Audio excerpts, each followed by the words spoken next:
పవిత్రమైనటువంటి భద్రాచలం పుణ్యక్షేత్రంలో రాములవారు కొలువు తీరినటువంటి భద్రాచల పట్టణంలో గ్రామ పంచాయతీ ఎన్నికల్లో CPM party, Gondwana Dandakaranya party, అలాగే బీఆర్ఎస్ పార్టీ కలిసి ఈ ఎన్నికల్లో ఇక్కడ పోటీ చేస్తూ ఉన్నాయి. ఉమ్మడి అభ్యర్థిగా బీఆర్ఎస్ పార్టీ నుంచి తెలంగాణ ఉద్యమకారుడు, ఈ ప్రాంత ప్రజలందరికీ సుపరిచితుడు, సౌమ్యుడు, స్నేహశీలి సోదరులు మానే రామకృష్ణ గారు సర్పంచ్ అభ్యర్థిగా పోటీ చేస్తూ ఉన్నారు. అలాగే ప్రజా సమస్యల కోసం ఈ యొక్క వార్డులలో పనిచేసినటువంటి అనేక మంది సిపిఎం పార్టీ కార్యకర్తలు, జీడీపీ కార్యకర్తలు, బీఆర్ఎస్ పార్టీ కార్యకర్తలు వార్డు మెంబర్స్గా పోటీ చేస్తూ ఉన్నారు. వారందరూ కూడా ప్రజా జీవితంలో ఉన్నటువంటి వాళ్ళు, ప్రజల యొక్క సమస్యలను తీసుకొని గతంలో పనిచేసినటువంటి వాళ్ళు, భద్రాచలం అభివృద్ధిని కాంక్షించినటువంటి వాళ్ళు.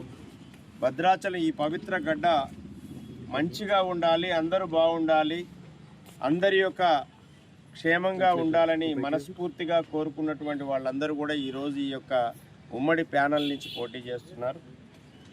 మా సోదరి పుష్పలత గారు, వారు కూడా వార్డు మెంబర్గా పోటీ చేస్తూ ఉన్నారు. ఇక్కడి నుంచి నేను భద్రాచలం ప్రజలందరికీ ఒకటే విజ్ఞప్తి చేస్తున్నా.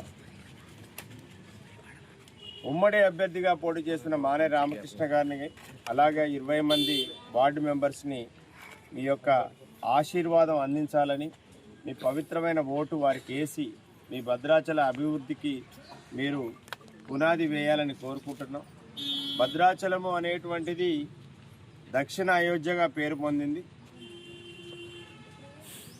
ఉమ్మడి రాష్ట్రంలో పక్కన గోదావరి ఉన్నా కనీసం తాగడానికి నీళ్లు లేని పరిస్థితి భద్రాచలం. తెలంగాణ రాష్ట్రం సాధించుకున్న తర్వాత, కేసీఆర్ గారు ముఖ్యమంత్రి అయిన తర్వాత భద్రాచలానికి ఇంటింటికి నీళ్ళు అనేది ఇవ్వటం జరిగింది. నీళ్ల కోసం అనేక పోరాటాలు చేశారు. ఆ రోజు వామపక్ష పార్టీలు, సిపిఎం పెద్ద ఎత్తున ఆ రోజు ధర్నాలు, పికెటింగ్లు నీళ్ల కోసం జరిగినాయి. కానీ ఆ ప్రాబ్లంను సాల్వ్ చేసింది తెలంగాణ రాష్ట్రాన్ని తీసుకొచ్చిన తెలంగాణ సాధకుడు కేసీఆర్ గారు. ఆ రోజు ఇక్కడ ఎమ్మెల్యే లేకపోయినా కానీ ఇచ్చిన మాట ప్రకారం భద్రాచలం పట్టణ ప్రజల యొక్క దాహం తీర్చడం కోసం భద్రాచల గోదావరి నీళ్లు ఇవ్వటం జరిగింది. అట్లాగే గోదావరి పక్కన ఉంది. ఇల్లు కట్టుకోవాలంటే ఇసుక అనేది ఒక బంగారం కంటే ఎక్కువైపోయింది. ఒక్కొక్క ట్రాక్టరు కొన్ని వేల రూపాయలు వెచ్చించి ఇక్కడున్నటువంటి బిడ్డలు కొనుక్కుంటున్నారు. గోదావరి పక్కనే ఉంది. గోదావరి వాళ్ళది, గోదావరితో పాటే వాళ్ళ జీవనం ఉన్నది. కానీ ఇసుక మాత్రం చాలా పిరంగా ఉంది. మా అభ్యర్థులు గెలిస్తే ఖచ్చితంగా ప్రతి ఇంటికి ఇసుక అనేది అందుబాటులోకి తీసుకురావడం అనేది జరుగుతాం. మీకు ఇప్పుడున్నటువంటి ఈ యొక్క సమస్యల్ని మా కూటమి అభ్యర్థి, అట్లాగే మా యొక్క సర్పంచ్ అభ్యర్థి రామకృష్ణ గారి నాయకత్వంలో ఖచ్చితంగా సమస్యని తీర్చడం అనేది జరుగుతుంది. చరిత్ర సృష్టించినోడు ఇప్పుడు ఆ చరిత్రని తిరగరాయబోతున్నాడు. అబద్ధాల గోడల్ని బద్దలు కొట్టి నిజాలను రాగా మీ ముందుంచబోతున్నాడు. నిజమైన వార్తల కోసం వెంటనే డౌన్లోడ్ చేసుకోండి రా యాప్ని.